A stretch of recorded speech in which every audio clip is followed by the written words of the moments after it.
ஒருத்தர் வந்துட்டு ஹோட்டலுக்கு உணவகத்துக்கு போகிறாரு. உணவகத்தில் போய் என்ன சாப்பிட்ற, தோசைக்கு தொட்டுக்கிறதுக்கு என்ன இருக்குது அப்படின்னு கேட்குறாங்க.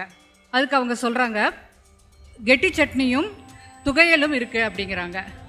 ரெண்டு ஒன்று தானே? இவருக்கு அதிர்ச்சி. ரெண்டு ஒன்று தானே, கெட்டி சட்னியும் துவையலும் ஒன்று தானே, இது என்ன ரெண்டு விதமாக சொல்கிறாங்க அப்படின்னா அவர்கிட்ட கேட்குறாரு பரிமாறுபவர்கிட்ட. ரெண்டு ஒன்று தானே அப்படிங்கும்போது அவங்க சொல்கிறாங்க, ரெண்டு ஒன்று தான் சார், ஆனால் 2 நாள் வித்தியாசம் அப்படிங்கிறாரு. அதுதான் நவீன இலக்கியத்துக்கும் மரபு இலக்கியத்துக்குமான வித்தியாசம். மரபு இலக்கியமுக்கும் நவீன இலக்கியத்துக்கும் 2000 ஆண்டுகள் வித்தியாசம். அதுதான் இப்போ, அதாவது நவீன இலக்கியம் தற்காலத்தை பற்றி பேசுகிறது. மரபு இலக்கியம் என்பது அதனுடைய தலை 2000 ஆண்டுகளுக்கு முந்தி இருக்கிறது. அதனோட வாள் இக்கால சூழலில் இருக்கிறது.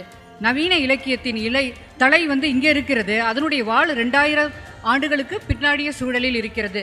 இரண்டும் ஒன்றை ஒன்று விழுங்க காத்திருக்கிறது. இந்த இரண்டுக்கும் நடுவில் தான் இன்றைய இலக்கிய சூழல் இருக்கிறது என்று நான் நினைக்கிறேன். ஒருத்தர் அதாவது பொதுவாக சொல்லுவாங்க, ஐயா நான் சங்க இலக்கியம் பூரா படிச்சுட்டேன், நற்றிணை குறுந்தொகை எல்லாமே எனக்கு தனிப்பட்ட பாடு, ஆனால் இந்த புது கவிதைன்னு சொல்கிறாங்களே அது எனக்கு புரியவே மாட்டேங்குதே அப்படின்னு சொல்கிறாங்க. அப்போ புரியாத ஒன்றை இவங்க ஏன் எழுதுகிறாங்க? ஆனால் அந்த புது கவிதைக்காக ஒரு கூட்டம் பித்தா தெரிஞ்சிட்டு இருக்கிறாங்க. அது எப்படி சாத்தியம்? அப்போ அவர் கேட்குறாரு, இந்த புது கவிதை இது என்னவே புரியாத ஒன்றை இவங்க எதுக்கு எழுதுகிறாங்க? இதற்கு பின்னால் ஏன் பித்தாக தெரிய வேண்டும்? இந்த புது கவிதை ஏன் எதுக்காக இது அத்தனை தூரம் இது எப்படி புரியுது? புரியாத ஒன்றை எதற்கு இவர்கள் நேரம் செலவிட்டு எழுத வேண்டும்? அப்படியானால் அந்த புது கவிதையை வாசிப்பதற்கென்று ஒரு கூட்டம் பித்தாக அலைகிறது. இது எப்படி சாத்தியம்?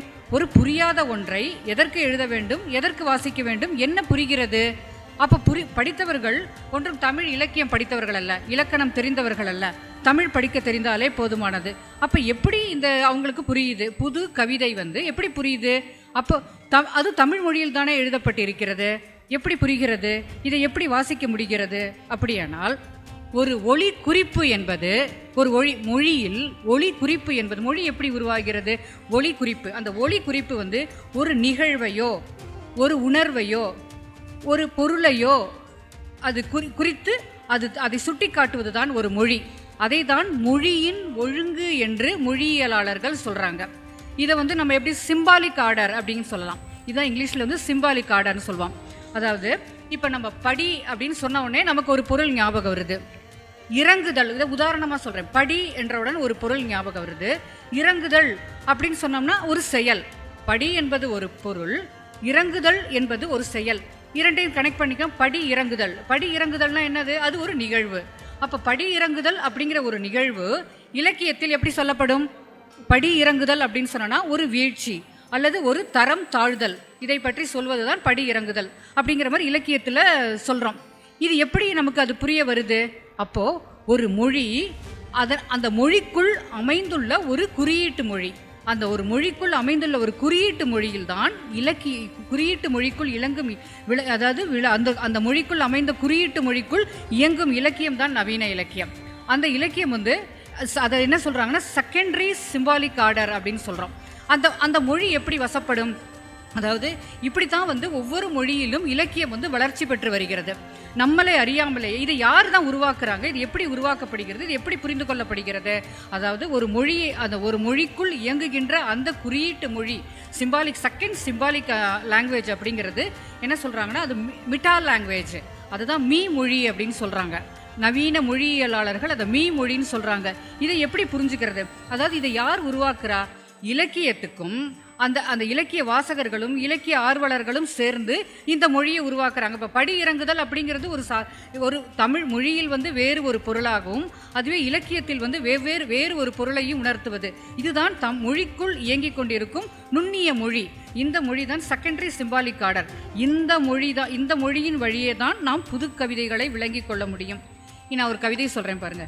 என் கண்களில் இன்று இல்லை வாழ், கண்ணை நோக்கி நோக்கி வாழ் இழந்தனவே. இது என்ன கவிதை? யாருக்கா தெரியுமா? இது மரபு கவிதையா புது கவிதையா? தமிழ் இலக்கிய மாணவர்கள் இங்கே நிறைய பேர் இருக்காங்க. இது மரபு கவிதையா புது கவிதையா? அல்ல, மன்னிக்கவும், இது மரபு கவிதை அல்ல. இது வெள்ளி வீதியாரின் குறுந்தொகை பாடல்.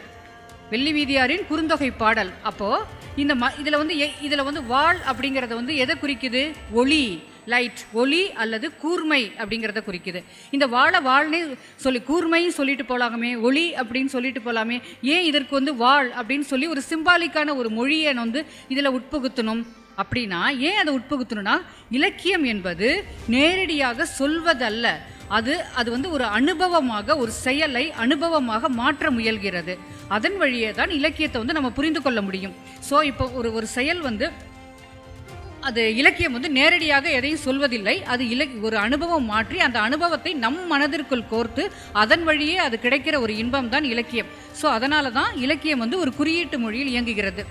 சரி, இதெல்லாம் இருக்கட்டும். மரபு இலக்கியம் தான் இருக்கே, அப்புறம் எதுக்கு இப்போ தனியாக ஒரு நவீன இலக்கியம் என்று ஒரு புது ஒரு மொழி, ஏன் அது குறியீட்டு மொழி?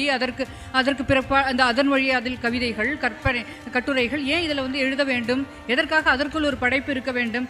அதாவது ஒரு பண்பாட்டின் மையம் என்பது நிலையானதாக இருக்க வேண்டும். ஏனெனில் ஒரு பண்பாட்டின் மையம் என்பது நிலையற்றதாக இல்லை எனில் அந்த பண்பாடு அழிந்துவிடும். ஒரு பண்பாட்டின் மையம் நிலையாக இருக்க வேண்டுமெனில் அது புறத்தில் இருந்து வரும்.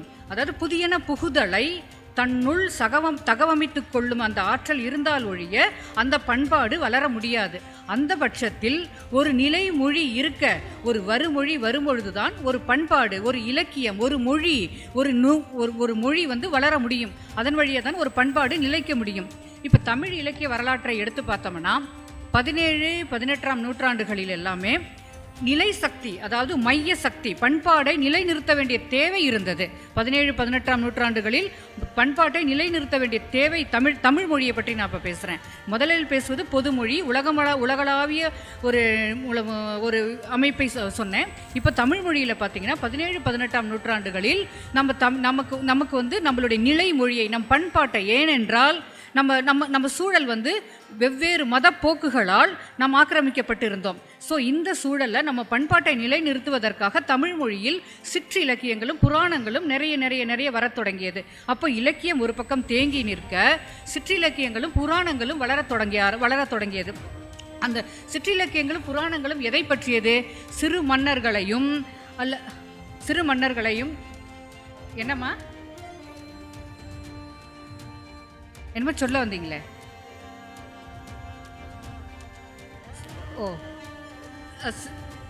சிறு மன்னர்களை பற்றி புலவர், அதாவது கோவில்கள், அங்கே கோவிலில் இருக்கிற கடவுளர்கள் பற்றியும் சிறு மன்னர்களையும் பற்றி நம்ம அப்போது அவர்களுடைய மொழி, அப்போ யாரை நோக்கி அந்த கவிதை எழுதப்பட்டது என்றால், அந்த கவிராயர்கள் வந்து யாரை நோக்கி எழுதுகிறார்கள் என்றால் கடவுளை நோக்கி மன்னரை புகழ்ந்து பாடி அதன் வழியாகத்தான் அந்த கவிதைகள் எழுதப்பட்டன. அப்போ அவர்களுடைய அறம் என்பது மன்னர்களை பாடுவதுதான். அவர்கள் ஜனநாயகம் அல்ல, அங்கே மன்னரை வந்து புகழ்ந்து பாடுவதில் தான் அதில் வந்து அந்த கவிதைகள் எழுதப்பட்டது. அதாவது அவர்களுடைய புரவலர்கள் வந்து யார்? புரவலர்கள் வந்து மன்னர்கள்.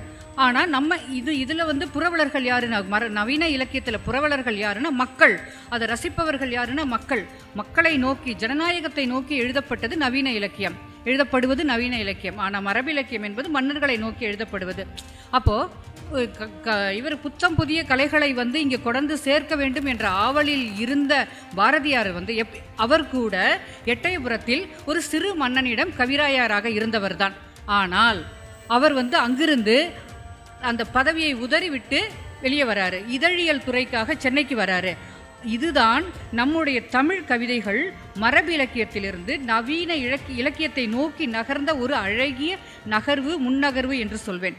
இதுதான் அழகிய குறியீடுன்னு சொல்கிறான். அதுக்கப்புறம் பாரதியுடைய அறிவியக்கம் முழுவதுமே நவீன மொழி இயக்கம் தான்.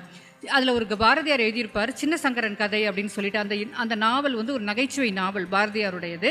பட் அந்த நாவல் வந்து முற்று பெறவே இல்லை, அதுக்குள்ளே அவர் இல்லை. ஸோ அந்த நாவலில் பார்த்தீங்கன்னா ஒரு ஜமீன்தார் வருவார். அந்த ஜமீன்தார் வந்து உப்பி ஊதி நல்லா சாப்பிட்டு நல்லா குண்டாக இருக்க ஜமீன்தார். அவர் வந்து ஜமீன்தாராக இருக்கிற பட்சத்தில் அவர் குதிரையில் போய் ஆகணும். ஆனால் அவரால் குதிரையில் ஏற முடியாத அளவுக்கு உடம்பு உப்பலான உடம்பு. அதே மாதிரி அந்த குதிரையும் வந்து சோனி குதிரை, பராமரிப்பு இல்லாமல் இருக்கிற ஒரு சோனி குதிரை. அந்த குதிரையில் ஏறணும், அந்த ஜமீன்தார் அதில் உட்காரணும். அது வந்து மரபு. என்ன பண்ணுறது? ஆனால் குதிரையில் வந்து 4 வேலையாட்கள் வந்து அந்த குதிரையை தூக்கி நிறுத்துறாங்க.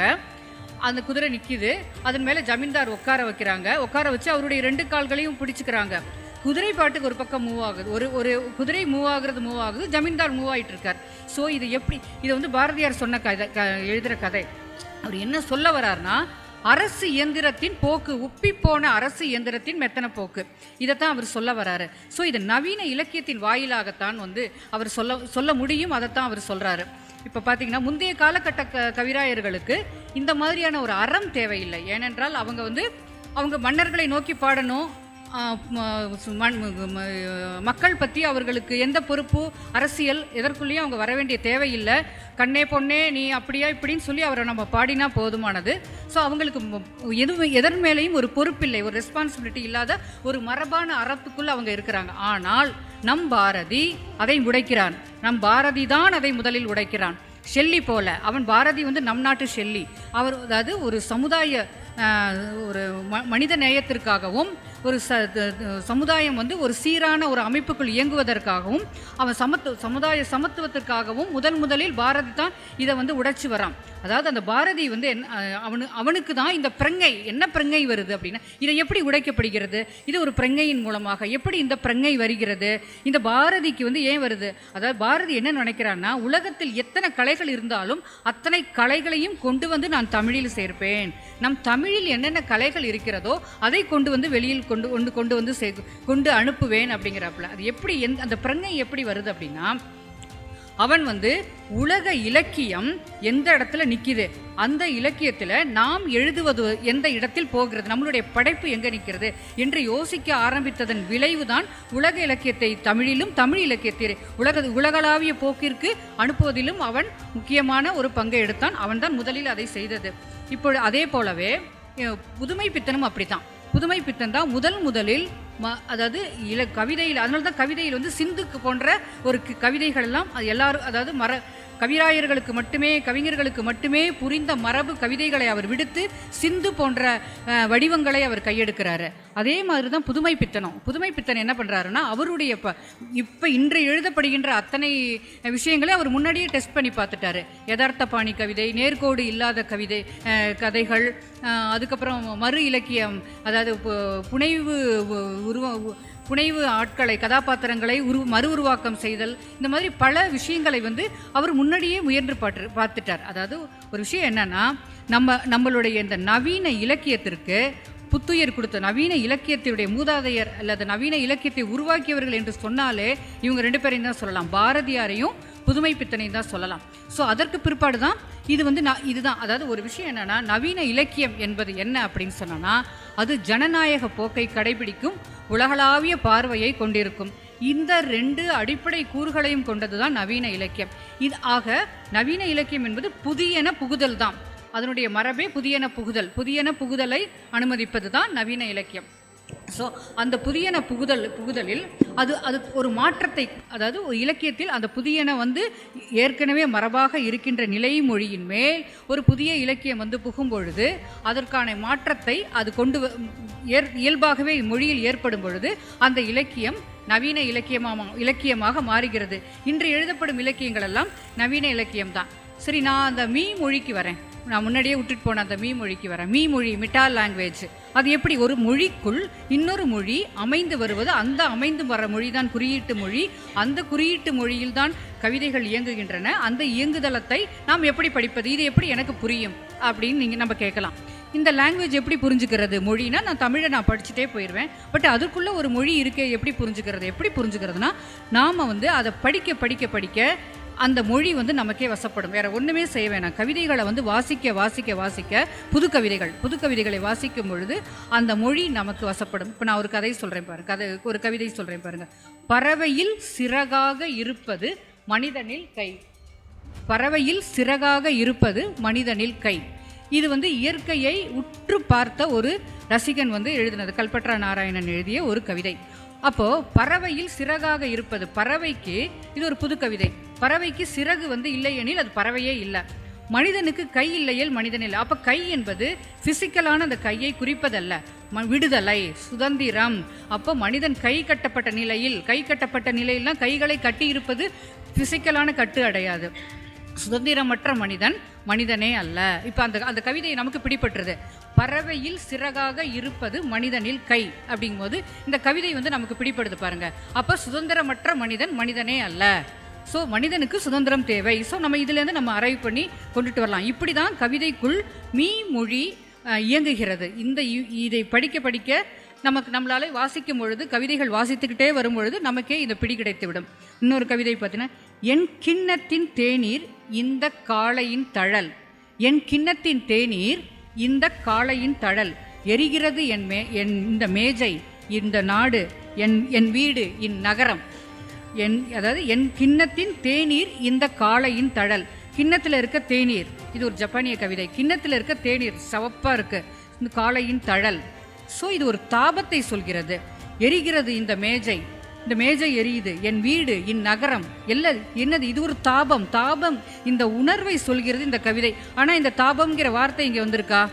ஸோ இல்லை, இது ஒரு மொழி. இந்த மொழி இந்த மொழியை நம்ம இப்படி மொழியாக்கம் பண்ணால் இப்படி தான் வருது. ஆனால் இதற்குள் ஒரு மொழி இயங்கும் பொழுது அப்போ ஒரு மனிதனின் தாபத்தை சொல்வது தான் இந்த கவிதை.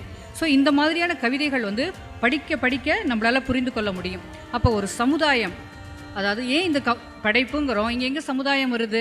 ஒரு படைப்பு, ஒரு பண்பாடு என்பது அழியாமல் இருப்பதற்கு அது மொழி அழியாமல் இருக்க வேண்டும். மொழி அழியாமல் இருப்பதற்கு அங்கே படைப்பு இலக்கியங்கள் வளர வேண்டும். படைப்பு இலக்கியம் வளர்வதற்கு அது நிலைமொழியும் வருமொழியும் ஏற்றுக்கொள்ளாக வேண்டும். நிலைமொழி என்பது அதனுடைய அந்த மரபு கவிதைகள், மரபார்ந்த படைப்பு இலக்கியம் என்றால் அதன் வருமொழி என்பது நவீன இலக்கியம். ஆகவே ஜனநாயகமும் சமத்துவமும் ஒரு உலகளாவிய போக்கும் இருக்கும் பொழுதுதான் ஒரு ஆரோக்கியமான நவீன இலக்கியம் படைக்க முடியும், ஒரு மொழி வளர முடியும், ஒரு பண்பாடு வளர முடியும். அப்படி ரிவர்ஸ் போக்கில் எடுத்துக்கலாம்.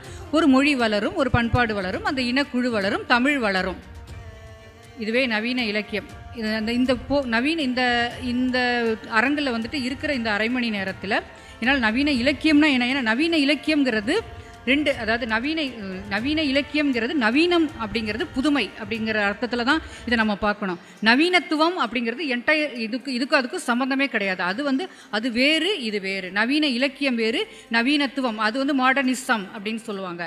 அது வேறு, இது வேறு. முதலில் நவீனத்தை நம்ம புரிந்து கொண்டால்தான் இதுக்கு பிற்பாடு இந்த நவீன இலக்கியத்தின் போக்குகள் வழியாக இங்கே எத்தனை படைப்புகள் எழுந்திருக்கின்றன என்று பார்க்கலாம். மனமார்ந்த நன்றி.